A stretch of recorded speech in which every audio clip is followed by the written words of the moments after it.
There's many of the new ones coming through, like I notice with my grandchildren, they're just pure, perfect, divinely loving beings who are fully aware of the bigger picture and the bigger game, and they come in a little package, but they're very awake.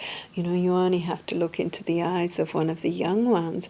My grandson, he's 1.5 years, and he just looks at with Buddha eyes. He's a Buddha boy. He's very detached and very aware, very intelligent, and it's not because it's my grandchild that he's like that. They're all like that. Most of these new ones coming through are fully conscious and awake to the God I am within and demonstrate that, and all they ask of us is to recognize that and love them. And as they talk of these things that we might feel are a little crazy, if they're, that, like you notice a baby, it'll make eye contact with you, but then it sees all your invisible friends.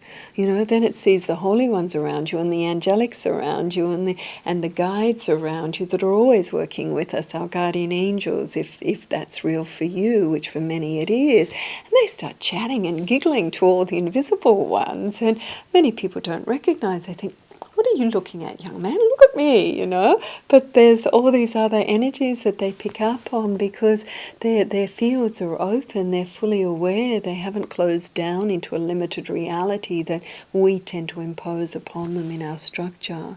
How many adults do you know that were very connected to these realms when they were children, and parents would scoff at them and say, don't be silly, that doesn't exist, or yes, my little Johnny has invisible friends, will just humor him when he's really, seeing the spirit world. The veils of illusion aren't with that one.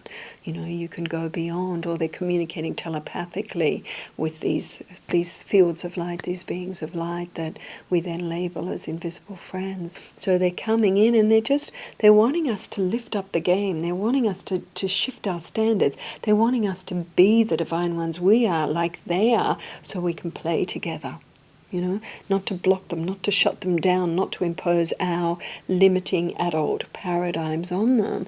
The indigo children, the crystal children, they've formed this strong telepathic link. They communicate to each other telepathically. Do we? Most of the adults in the Western world go, no, telepathy, that's not real. I don't believe in that. There's such skepticism.